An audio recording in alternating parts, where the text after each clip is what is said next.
What if I told you that America once faced a crisis so intense, so unequal, and so dangerously volatile that the nation stood on the edge of violent revolution? What if the economy was so imbalanced that just 1% of the population held more wealth than the remaining 99% combined? And what if the very political system meant to protect ordinary citizens was being controlled by the men who dominated oil, railroads, steel, and banking, men so powerful they genuinely believed democracy was something they could buy?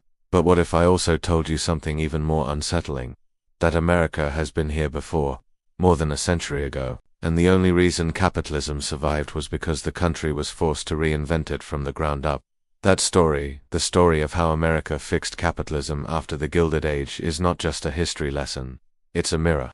Because the patterns that destroyed the old system, and the solutions that rebuilt it, are repeating themselves today. To understand how America fixed capitalism, we have to understand how it fell apart. The Gilded Age, which stretched roughly from 1870 to 1900, was one of the most dramatic and contradictory periods in American history. It was a time of breathtaking innovation. Railroads knitted the continent together, steel mills roared, and oil refineries powered machines that changed daily life forever. At the center of this transformation were titans like John D. Rockefeller, who controlled nearly 90% of the nation's oil; Andrew Carnegie, whose steel empire never slept; J.P. Morgan, the banker powerful enough to dictate national policy; and Cornelius Vanderbilt, who commanded the railroads with ruthless force. Their fortunes were larger than anything the world had ever seen. In modern terms, their wealth dwarfed even the richest tech billionaires. But the word gilded didn't mean golden, it meant covered in a thin layer of gold to hide what was rotten underneath. Because beneath the luxury mansions, glittering ballrooms, and champagne dinners, millions of Americans lived in urban slums, crowded tenements, or isolated rural poverty. Child labor was rampant. Workers labored for 12-hour days, 7 days a week, without protections. Wages stagnated while prices soared. Strikes were crushed with violence. Corruption spread through politics like wildfire, and behind closed doors, economic power became so concentrated that a handful of men could determine the destiny of entire industries, cities, and even the US government itself. But none of this happened overnight. To understand why the crisis exploded, we have to go to the roots. After the Civil War, the United States embraced a philosophy that became sacred: laissez-faire capitalism, the idea that government should not interfere in the economy. No rules, no labor rights, no minimum wage, no protections for consumers, no real oversight of banks or corporations. The result was predictable. Those with the most wealth gained the most power, and they used that power to rewrite the rules in their favor. Monopolies rose with breathtaking speed.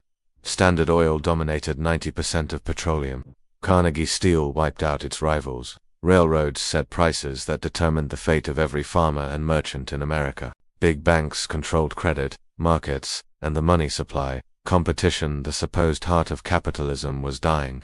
The backlash began slowly. Farmers launched the populist movement. Workers formed unions. Journalists exposed corruption. Ordinary citizens protested, but nothing changed. The system was so deeply entrenched that politicians were afraid to confront it and too dependent on wealthy donors to risk trying. America was a pressure cooker waiting to explode, and the explosion finally came. The first major shock was the Panic of 1893. A massive credit bubble burst. Banks collapsed. Railroads failed. Plants shut down. The stock market crashed. Unemployment surged to almost 18%, one of the highest levels in American history. People marched on Washington demanding jobs. Hunger spread. Desperation grew, and the government was helpless. The US Treasury actually ran out of gold. In an astonishing moment that exposed the fragility of the nation, President Grover Cleveland secretly turned to J.P. Morgan, a private banker, to rescue the government. Morgan provided the gold, stabilized the economy, and effectively became the financial ruler of the United States. Americans were stunned. For many, this was proof that capitalism had become a system run by the wealthy, for the wealthy. The economic crisis overlapped with violent social turmoil. The period saw some of the most brutal labor conflicts in American history: the Homestead Strike in 1892, the Pullman Strike in 1894, and the Haymarket Affair of 1886 all erupted in bloodshed. Workers were beaten, arrested, and even killed. Private armies hired by corporations fought pitched battles against labor unions. In cities across the nation, the streets became battlegrounds. Meanwhile, the press exposed scandals at every level of society: contaminated food, unsafe working conditions, corrupt senators, monopolistic extortion, and bankers manipulating markets for profit. America was boiling. Then came a dramatic turning point, the election and rise of Theodore Roosevelt. Dynamic, aggressive, and unafraid of conflict, Roosevelt represented something new, a president willing to take on the titans of industry. He believed capitalism could survive, but only if it was Roosevelt launched the era of trust-busting, using the federal government to challenge the biggest monopolies in America. He sued Northern Securities, Standard Oil, American Tobacco, and dozens more. For the first time in decades, the people saw the government fight back against private power. Roosevelt also pushed reforms to regulate railroads, clean up food and drug industries, and conserve natural resources. It was a monumental shift. But even Roosevelt's reforms could not fix the most dangerous part of the system, the banking sector. In 1907, the US faced another major financial panic. Banks collapsed in rapid succession. Markets fell apart. Fear spread across the country. And once again, it was J.P. Morgan, not the federal government, who saved America by orchestrating emergency loans that halted the collapse. This second private bailout was the last straw. Congress realized the country could not rely on one wealthy man to rescue the entire economy. If capitalism was going to survive, the financial system had to be rebuilt. Between 1910 and 1920, a series of reforms transformed American capitalism. First came the creation of the Federal Reserve in 1913, giving the country a central bank capable of stabilizing credit, managing the money supply, and preventing bank runs. For the first time, there was a lender of last resort that wasn't a billionaire banker. Next came the introduction of the federal income tax, which required the wealthiest Americans to contribute to national infrastructure, public services, and the government itself. This broke the oligarchic dominance of the economy. Antitrust laws were strengthened, and major monopolies were dismantled, including the breakup of Standard Oil into 34 separate companies. Labor rights expanded, granting workers the 8-hour workday, protections against child labor, and the ability to form unions without being crushed by corporate militias. Later administrations, especially Franklin D. Roosevelt's New Deal, solidified social safety nets, regulated finance, and empowered the middle class. America transformed from an oligarch's paradise into a broad-based middle-class society with upward mobility and economic stability. These changes worked astonishingly well. From the 1940s to the 1970s, the United States experienced one of the greatest periods of shared prosperity in human history. Inequality fell sharply. Wages rose. The middle class grew. Monopolies weakened. The financial system stabilized. Capitalism had been saved not by removing rules, but by creating them. Not by ignoring inequality, but by addressing it. Not by trusting the market blindly, but by building a government strong enough to counterbalance private power. But history is not linear. The forces that created the Gilded Age never disappeared. They only retreated. Beginning in the 1980s, deregulation, tax cuts for the wealthy, declining union power, financialization, and corporate consolidation began reversing many of the reforms that once stabilized the system. Over time, inequality surged back to Gilded Age levels.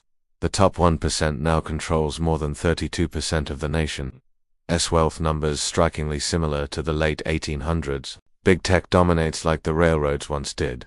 A handful of banks control most financial assets, just as the House of Morgan once did.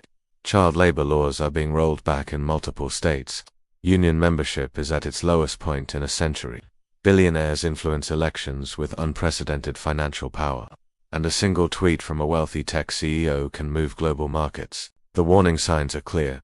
Then, wealth inequality exploded. Now, it's exploding again.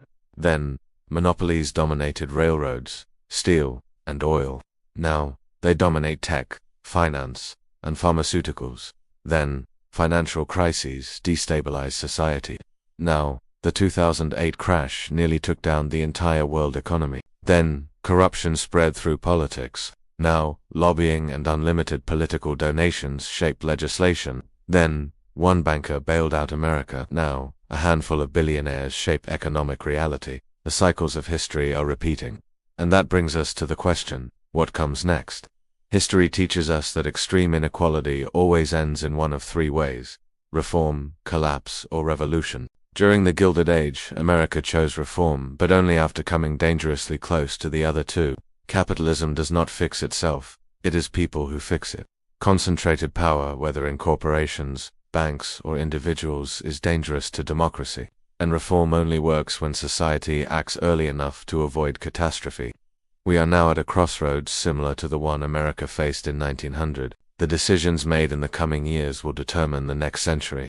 Just as the reforms of the progressive era shaped the 20th century, if the past can teach us anything, it is that America has fixed capitalism before, and it can do it again. But doing so requires understanding the forces at play, recognizing the repeating patterns, and demanding a system that works for the many, not just the few. If you want more deep dive videos that uncover the hidden history behind today's biggest economic and political battles, make sure you subscribe, like the video, and turn on notifications.